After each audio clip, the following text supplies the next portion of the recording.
الحمد لله رب العالمين والعاقبة للمتقين الصلاة والسلام عليك يا رسول الله وعلى آلك وأصحابك يا حبيب الله۔ 8ویں سپارے میں اللہ تعالیٰ ارشاد فرماتا ہے فَكُلُوا مِمَّا ذُكِرَ اسْمُ اللَّهِ عَلَيْهِ إِن كُنتُم بِآيَاتِهِ مُؤْمِنِينَ، اور کھاؤ اس میں سے جس پر اللہ تعالیٰ کا نام لیا گیا ہے اگر تم اس کی آیتوں کو مانتے ہو۔ جس چیز پر اللہ تعالیٰ کا نام لیا گیا، وہ کھانا ہو، وہ پانی ہو، وہ پھل ہو، کوئی بھی چیز ہے جو کھانے کی ہے، اللہ فرماتا ہے کہ اس میں سے کھاؤ جس پر اللہ تعالیٰ کا نام لیا گیا ہے۔ آج تھوڑے سے لوگ ہیں وہ ایسی چیز کو نہیں کھاتے، حرام سمجھتے ہیں، یہاں تک کہ اگر کھانے کے اوپر فاتحہ پڑھی جائے، اللہ کا نام لیا جائے تو وہ کھاتے نہیں ہیں۔ اللہ فرماتا ہے وَمَا لَكُمْ أَلَّا تَأْكُلُوا مِمَّا ذُكِرَ اسْمُ اللَّهِ عَلَيْهِ وَقَدْ فَصَّلَ لَكُمْ مَا حَرَّمَ عَلَيْكُمْ۔ اللہ فرماتا ہے جس پر اللہ کا نام لیا گیا ہے اس کو کیوں نہیں کھاتے؟ حالانکہ جو چیزیں حرام ہیں اللہ فرماتا ہے اسے ہم نے واضح طور پر بیان کر دیا ہے۔ جو چیزیں حرام تھی ایک ایک چیز ہم نے واضح طور پر بیان کی ہے، پھر تم اس چیز کو کیوں نہیں کھاتے جس پر اللہ تعالیٰ کا نام لیا گیا ہے؟ ہم فاتحہ دیتے ہیں، ہمارے والدین دنیا سے چلے جائیں، بھائی بہن ہوں، رشتہ داریں ہوں، اور کوئی بزرگ ہوں، غوث پاک ہوں، داتا صاحب ہوں، ہم کیا کرتے ہیں؟ ہم کوئی بھی کھانا پکاتے ہیں، سامنے رکھتے ہیں، سامنے رکھ کر اس پر قرآن کی آیتیں پڑھتے ہیں۔ حالانکہ حکم ہے کہ بسم اللہ الرحمن الرحیم یہ کھانے پر پڑھی جائے، کھانا کھانے سے پہلے بسم اللہ پڑھی جائے۔ اگر 10 آیتیں یا 10 سورتیں زیادہ پڑھ دی جائیں تو کھانا کیسے حرام ہو سکتا ہے؟ اور وہ جو کھانا سامنے رکھا ہوتا ہے وہ لوگ کھاتے ہیں، اس پر بھی ثواب ملتا ہے۔ ایک قرآن پڑھنے کا ثواب ملتا ہے، ایک جو لوگوں کو کھانا کھلاتے ہیں اس پر ثواب ملتا ہے۔ تو یہ دونوں چیزیں ناجائز اور حرام کیسے ہو سکتی ہیں؟ وہ کہتے ہیں کہ تم غیر اللہ کی فاتحہ دیتے ہو، حالانکہ سب کچھ کس کے لیے ہے؟ ہم قرآن پڑھتے ہیں اللہ کے لیے، کھانا لوگوں کو کھلاتے ہیں اللہ کے لیے، جس کو ثواب پہنچانا ہوتا ہے اس کا نام لے لیتے ہیں، جس کا ثواب پہنچانا ہوتا ہے اس کا نام لے لیتے ہیں۔ ہم نے اگر والدین کو ثواب پہنچانا ہے تو ہم کہتے ہیں یا اللہ جو قرآن پڑھا ہے، جو لوگوں نے کھانا کھایا ہے، اس کا ثواب میں اپنے والدین کو بھیجتا ہوں۔ اس کو ایصال ثواب کہتے ہیں، اور ایصال ثواب میں کوئی جھگڑا یہ قرآن و حدیث سے جائز ہے کہ بدنی عبادت ہو یا مالی عبادت ہو، اس کا ثواب دوسرے کو پہنچایا جا سکتا ہے۔ وہ کہتے ہیں جی تیجا، ہم بھی یہی کہتے ہیں، تیجا کوئی چیز نہیں ہے، تیجا کوئی چیز نہیں ہے۔ تیسرے دن ایصال ثواب کرتے ہیں، اسے تیجا کہہ دیتے ہیں۔ اصل چیز کیا ہے؟ تیسرے دن کیا ہوتا ہے؟ لوگ جمع ہوتے ہیں۔ تیسرے دن ہم اعلان کر دیتے ہیں کہ لوگ جمع ہوں گے، وہ قرآن پڑھتے ہیں اور کلمہ پڑھتے ہیں۔ وہ کہتے ہیں تیجا، تیجا کوئی چیز نہیں ہے، اصل چیز ہے تیسرے دن کرتے ہیں تو اسے تیجا بول دیتے ہیں، اصل چیز ہے ایصال ثواب۔ 10ویں دن ایصال ثواب کرتے ہیں تو اس کو 10واں بول دیتے ہیں، 40ویں دن کرتے ہیں تو اس کو 40واں کہہ دیتے ہیں، سال کے بعد برسی کرتے ہیں۔ اصل کیا ہے؟ ایصال ثواب۔ اصل کیا ہے؟ ایصال ثواب۔ تہذیب الناس جو انہی کی کتاب ہے، انہوں نے اللہ نے ان سے بھی لکھوایا۔ ایک شخص کا واقعہ لکھا انہوں نے کہ اس کی والدہ کا انتقال ہو گیا۔ اس نے دیکھا میری والدہ دوزخ میں ہے، بڑی پریشان ہے۔ وہ آیا کسی بزرگ کے پاس، کہنے لگا میری والدہ دوزخ میں ہے۔ انہوں نے کہا ایسا کرو، 1,05,000 مرتبہ کلمہ شریف پڑھو۔ 1,05,000 مرتبہ اس نے کلمہ شریف پڑھوایا، 1,05,000 مرتبہ۔ تھوڑے دن کے بعد اپنی والدہ کو دیکھتا ہے کہ وہ جنت میں ٹہل رہی ہے، جنت میں ٹہل رہی ہے، جو انہوں نے بھی لکھا۔ تو تیسرے دن ہم قرآن خوانی کرتے ہیں، ایصال ثواب کرتے ہیں۔ تیجا کوئی چیز نہیں ہے، 10واں کوئی چیز نہیں ہے، اصل چیز ہے ایصال ثواب۔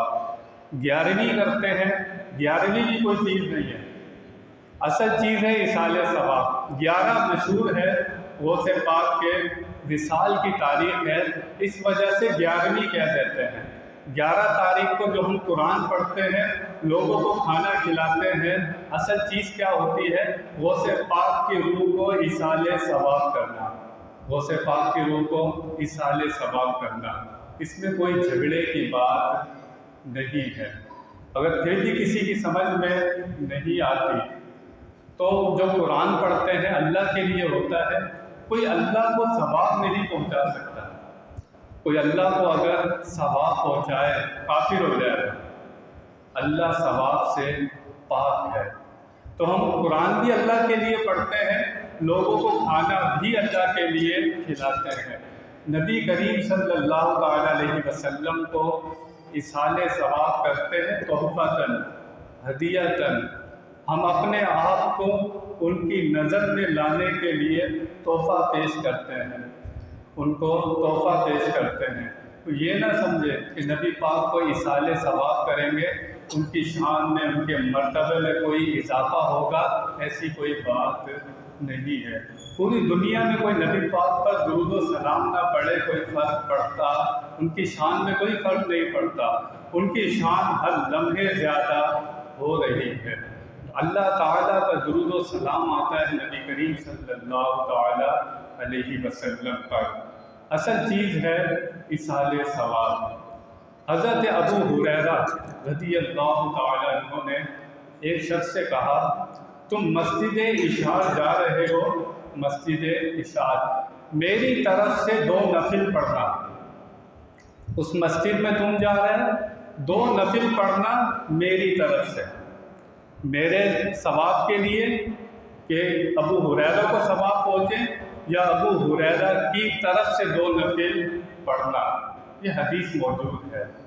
یہاں سے علماء نے مسئلہ نکالا کہ جو شخص بھی نفلی عبادت کرے وہ اپنے والدین کی نیت کیا کرے کہ 2 نفل میں پڑھ رہا ہوں اپنے والدین کی طرف سے، یا نیت کیا کرے یہ 2 نفل میرے نبی کریم صلی اللہ علیہ وسلم کے والدین کی طرف سے۔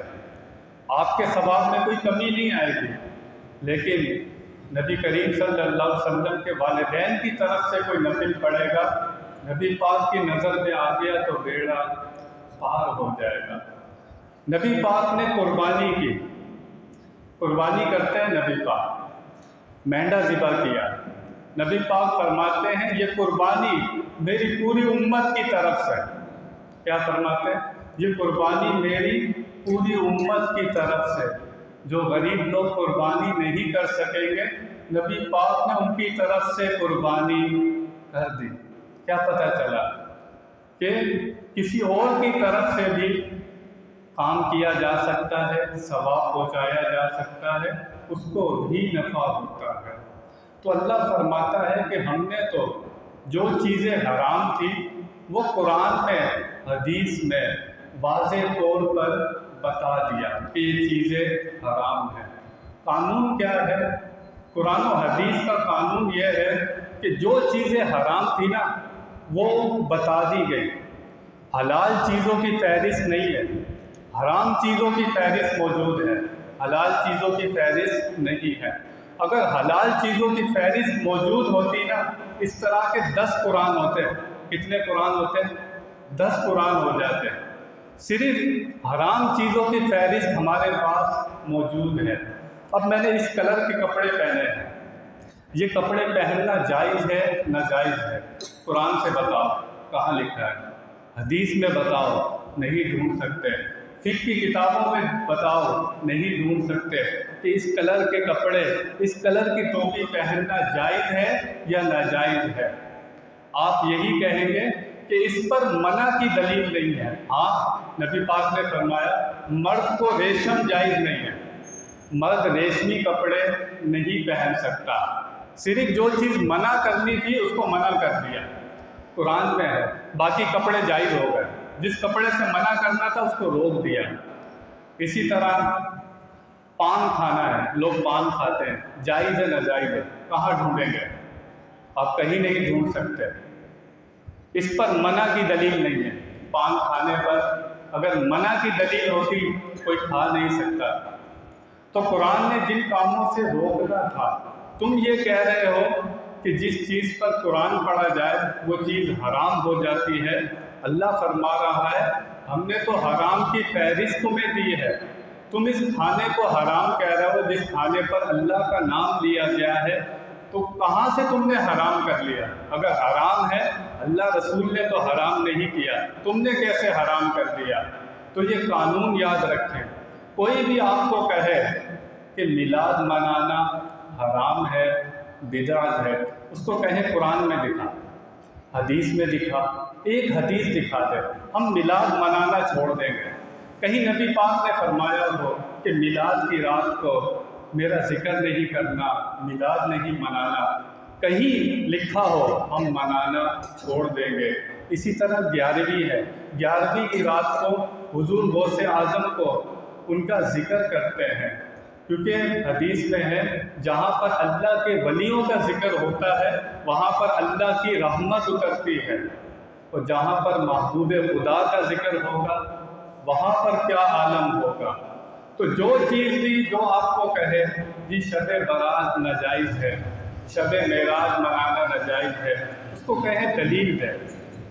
منہ سے کہنے سے حرام نہیں ہو جاتے۔ شب برات حرام ہے، کہاں لکھا ہے قرآن میں؟ حدیث میں کہاں لکھا ہے؟ جائز کے ثبوت موجود ہیں۔